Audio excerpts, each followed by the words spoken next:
Au nom du Père et du Fils et du Saint-Esprit, Amen. Une grande joie d'être là avec toi pour ce temps de Lex Divina. Aujourd'hui, nous sommes le 15 novembre. Aujourd'hui, 15 novembre, nous célébrons le 33e dimanche de temps ordinaire. 33e dimanche du temps ordinaire. Et en ce dimanche, la première lecture, c'est des Proverbes, chapitre 31, versets 10 à 13, versets 19 à 20 et le 30 au 31. D'accord? On va lire. Une maîtresse femme, qui la trouvera? Elle a bien plus de prix que les perles.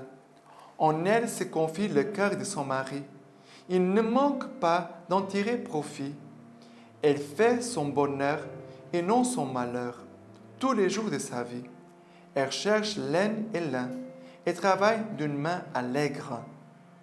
Elle met la main à la quenouille. Ses doigts prennent le fuseau. Elle étend les mains vers les pauvres et tend les bras aux malheureux. Tromperie que la grâce, vanité la beauté.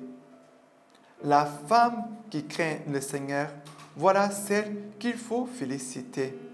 Accordez-lui une part du produit de ses mains et qu'emporte ses œuvres fasse son éloge. Alors, ici, ce passage de Proverbe nous parle de la femme parfaite. Voilà. Pour ceux qui sont mariés, pour ceux qui veulent se marier, surtout ceux qui cherchent une épouse, voilà. Ici, tu as un bon passage au chapitre 31 des Proverbes pour nous donner de quelques consignes pour trouver, en sachant que la femme parfaite, il faut le dire, comme l'homme parfait, on ne le trouve pas. La femme et l'homme parfait, on ne trouve pas. Parce que la femme parfaite, c'est la Vierge Marie, et l'homme parfait, c'est Jésus-Christ. Voilà, ce sont eux, nos modèles, et on doit les suivre. Ça, c'est très important. Mais ici, c'est vrai que parle de cette femme, une femme bonne. Il dit quelles sont les qualités. En elle confie le cœur de son mari. Ça veut dire que c'est une femme confiable. Une femme en qui nous pourrons faire confiance. Elle fait le bonheur de son mari. Elle fait la joie de son mari. Elle travaille d'une main allègre. Avec joie, elle travaille avec joie. Elle met la main à la quenouille. Ça veut dire qu'elle travaille. C'est une femme qui a de l'habilité pour travailler de ses mains. Mais aussi, elle a un bon cœur. Elle étend les mains vers les pauvres, étend les bras aux malheureux. Ça veut dire qu'elle a un cœur de compassion.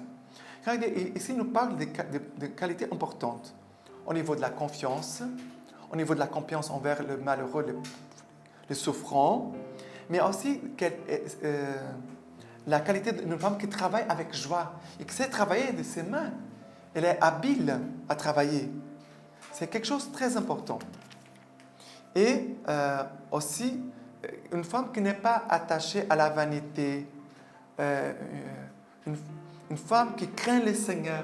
Ici, on parle d'une femme c'est une femme de Dieu, on peut dire comme ça. Voilà celle qu'il faut féliciter. Une femme qui aime Dieu, qui suit Dieu. Et ici, ils disent, faisons l'éloge de cette femme qui vit comme ça. Mais c'est vrai que peut-être les hommes qui écoutent disent, ah oui, c'est vrai, c'est là pour la femme. Mais on pourrait aussi appliquer pour les hommes. C'est la même chose. Ce n'est pas seulement que la femme doit être une femme confiable pour son mari, mais le mari aussi doit être confiable pour sa femme. Et regardez qu'ici, il parle d'un époux et une épouse. Il ne parle pas d'un époux et de plusieurs épouses. Pourquoi? Parce que la parole de Dieu veut nous montrer que c'est l'homme, Dieu a créé l'homme et la femme. L'homme quittera son père, sa mère, pour s'unir à son épouse et les deux deviennent une seule chair. Ça veut dire l'unité d'un couple. Ça veut dire qu'il y a ici quelque chose qui est sacré. Ça veut dire qu'il parle ici de l'unité d'une famille qui donne quelque chose de stable.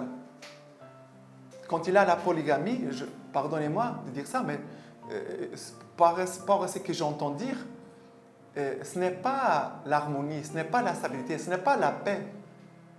Et d'ailleurs, la polygamie, pardonnez-moi, mais je dois dire la vérité, ne vient pas de Dieu.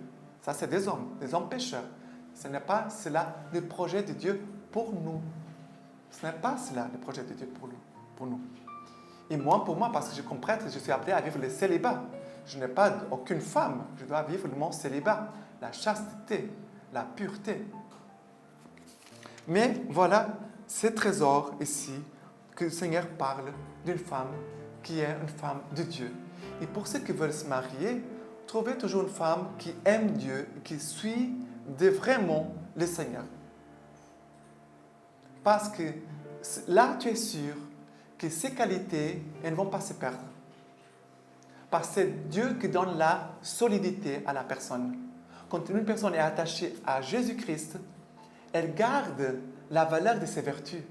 Jésus soutient et va de plus en plus faire grandir ses qualités. Mais si la personne vraiment est attachée au Christ, si elle craint le Seigneur, si elle veut servir le Seigneur et le suivre.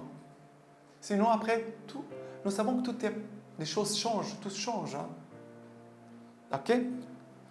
Les psaumes d'aujourd'hui, c'est le psaume 128, 127, versets 1 à 5. Heureux tous ceux qui craignent le Seigneur et marchent dans ses voies.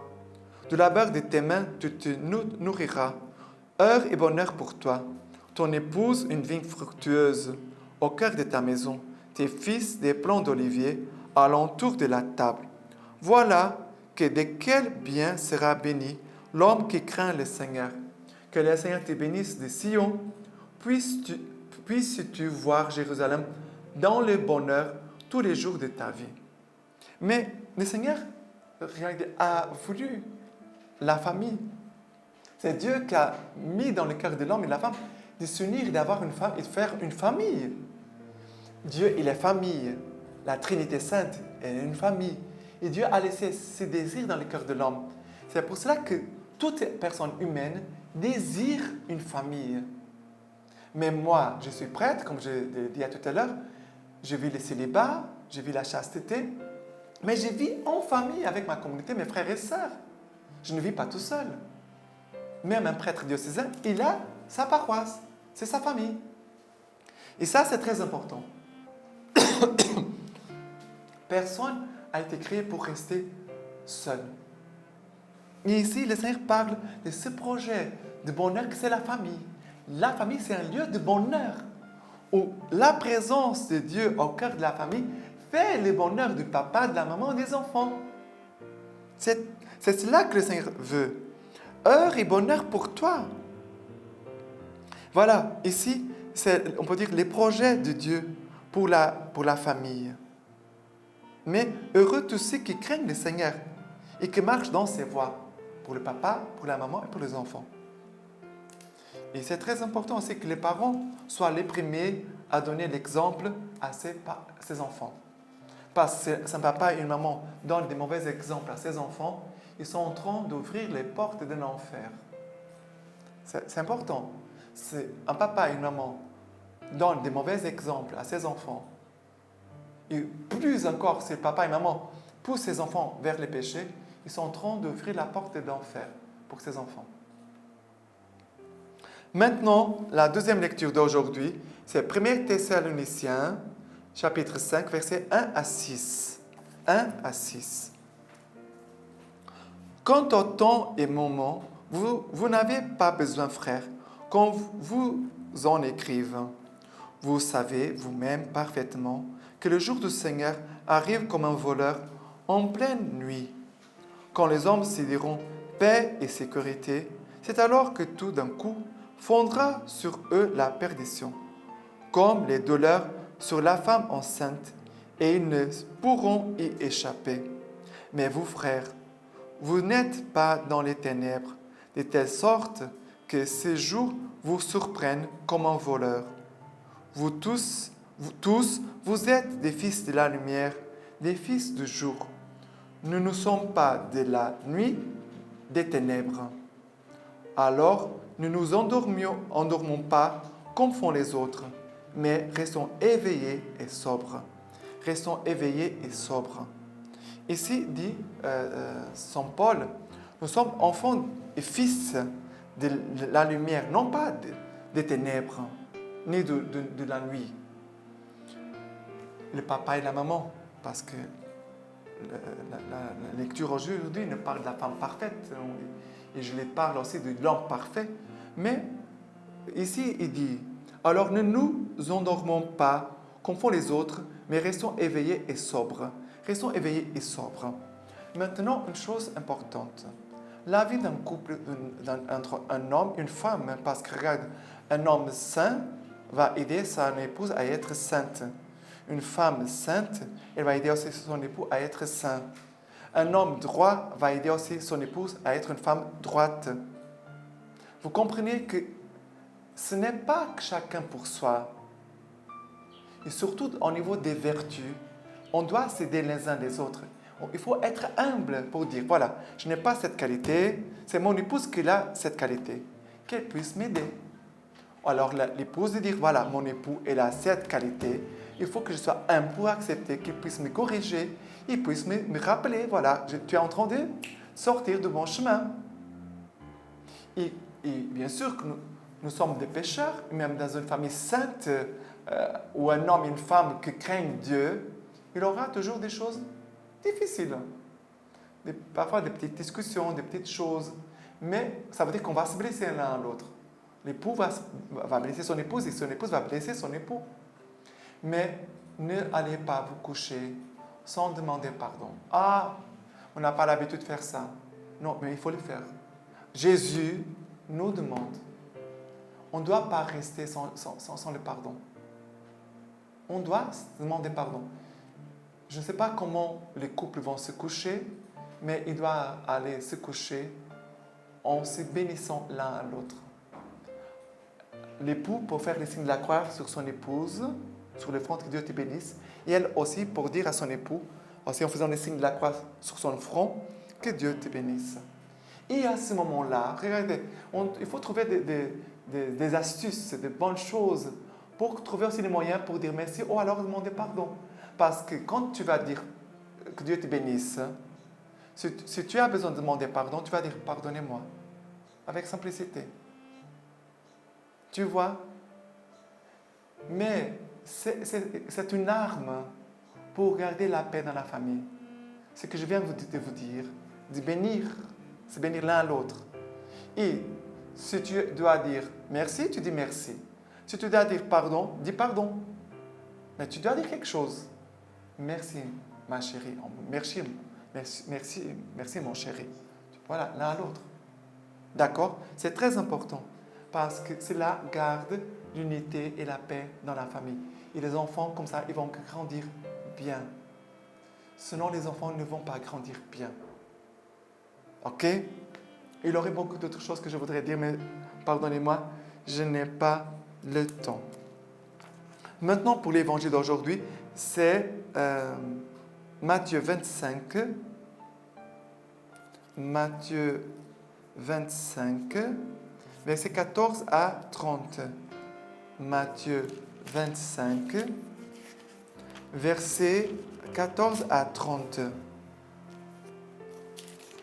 Voilà. C'est comme la parabole des talents. C'est comme un homme qui, partant en voyage, appela ses serviteurs et leur remit sa fortune. À l'un, il donna 5 talents, 2 à un autre, un seul à un troisième, à chacun selon ses capacités. Et puis il partit. Aussitôt, celui qui avait reçu les 5 talents alla les faire produire et en gagna 5 autres. De même, celui qui en avait reçu 2 en gagna 2 autres. Mais celui qui en avait reçu qu'un s'en alla faire un trou en terre et enfouit l'argent de son maître. Après un long temps, le maître de ses serviteurs arrive et il règle ses comptes avec eux. Celui qui avait reçu les 5 talents s'avança et présenta 5 autres talents. « Seigneur, dit-il, tu m'as remis 5 talents. Voici 5 autres talents que j'ai gagnés. C'est bien, serviteur bon et fidèle, lui dit son maître. En peu de choses tu as été fidèle, sur beaucoup je t'établirai. Entre dans la joie de ton Seigneur. Vient ensuite celui qui avait reçu 2 talents. Seigneur, dit-il, tu m'as remis 2 talents. Voici deux autres talents que j'ai gagnés. C'est bien, serviteur bon et fidèle, lui dit son maître. En peu de choses tu as été fidèle, sur beaucoup je t'établirai. Entre dans la joie de ton Seigneur. Vint enfin, c'est lui qui détenait un seul talent. Seigneur, dit-il, j'ai appris à te connaître. Pour un homme âpre et gain, tu maçonnes où tu n'as point sémé, et tu ramasses où tu n'as rien répandu. Aussi, pris de peur, je suis allé enfouir ton talent dans la terre. Le voici, tu as ton bien. Mais son maître lui répondit, serviteur mauvais et paresseux, tu savais que je moissonne où je n'ai pas sémé, et que je ramasse où je n'ai rien répandu. Eh bien, tu aurais dû placer mon argent chez les banquiers, et à mon retour, j'aurais recouvré mon bien avec un intérêt. Enlevez-lui donc son talent et donnez-le à celui qui a 10 talents. Car à tout homme qui a, l'on donnera, il aura du surplus. Mais à celui qui n'a pas, on enlèvera ce qu'il a. Et c'est propre à rien de serviteur, jetez-le dehors dans les ténèbres. Là seront les pleurs et les grincements des dents. Alors, l'évangile ici nous parle de la parabole des talents. Mais c'est beau parce que, comme on parle aujourd'hui dans la vie de famille, et le Seigneur t'a donné des talents à toi. Ça veut dire que le Seigneur t'a fait confiance. Le Seigneur t'a fait confiance. Tu as des talents. Et tes talents, tu dois les faire multiplier. Tu dois produire d'autres talents. Comme le Seigneur attend. Et regardez, les talents qui vont se multiplier, ce n'est pas toi, mais ce sont les autres qui sont autour de toi. Ça veut dire, en vivant bien, chacun de nous, si je vis bien, en sainteté, selon la volonté de Dieu, en honorant Dieu, en cherchant les droits, la volonté de Dieu, en mettant en pratique sa parole, en vivant dans une vie de prière, de piété, un témoignage d'un vrai chrétien. Les personnes qui sont autour de toi, dans ta maison, elles seront édifiées, elles vont grandir. Ça veut dire que les vertus vont se multiplier, les vertus vont se multiplier. Et regardez que les talents ne sont pas les mêmes. Il y en a un qui a 5, l'autre a 3, l'autre a 1. Ça veut dire qu'on n'a pas tous les mêmes capacités, on n'a pas tous les mêmes vertus. Mais qu'est-ce que c'est beau? C'est qu'ensemble, si on est ensemble, dans l'amour, tout va grandir. C'est comme un jardin. Ta maison, c'est comme un jardin où chacun va grandir. Et chacun a son temps, a son rythme. Les fleurs ne fleurissent pas toutes en même temps. Mais toutes les fleurs vont fleurir un jour. Et ça va être beau les jours quand on va voir les différentes fleurs, les différentes couleurs ensemble. On dit, ah, ça c'est une sainte famille. Mais qu'est-ce qui s'est passé par rapport à celui qui avait reçu 1? Il dit, Seigneur, je sais que tu es méchant, tu es dur, j'ai peur de toi, car tu sèmes, tu moissonnes où tu n'as pas point sémé, tu ramasses où tu n'as rien répandu. Mais regarde, il est en train de dire quelque chose qu'on pourrait dire, mais on pourrait dire ça d'une façon positive. Seigneur, j'ai qu'un talent. Seigneur, j'aurais aimé d'avoir beaucoup de talents, Seigneur. Ça veut dire que tu peux faire un grand miracle de moissonner même ce que je n'ai pas sémé. Ça veut dire, j'ai qu'un. Je ne peux pas multiplier. Mais Seigneur, toi qui es tout puissant, ça c'est la foi. Qu'est-ce que je suis en train de vous dire? C'est l'attitude de la foi. Nous dit, Seigneur, tu peux moissonner où tu n'as pas sémé et tu peux ramasser où tu n'as pas répandu. Mais ça, c'est la foi, Seigneur. Seigneur, c'est merveilleux, Seigneur. Même mes peu de qualité, les peu de talents que j'ai, tu pourras, Seigneur, faire un grand miracle dans ma vie, Seigneur. C'est magnifique.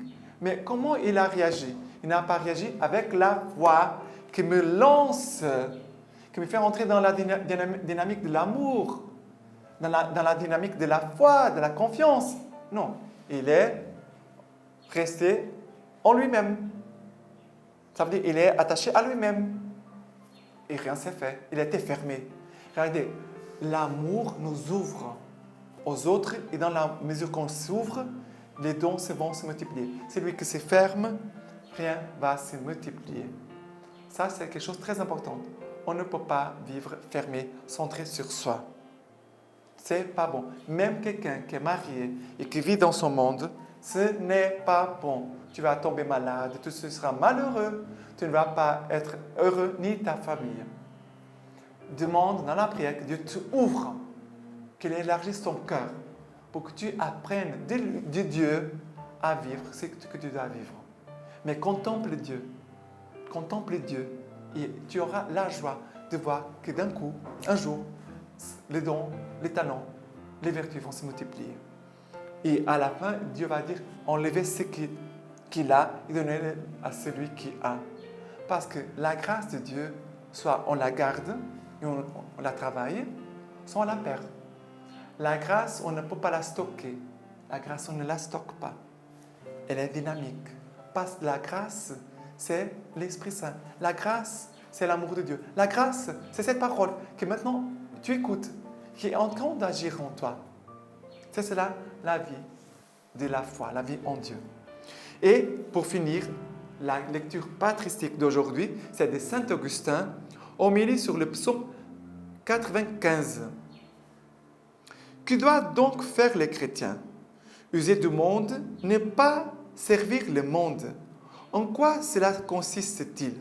À posséder comme si l'on ne possédait pas. Et après, il continue. Celui qui est libre de tout souci attend avec sécurité la venue de son Seigneur.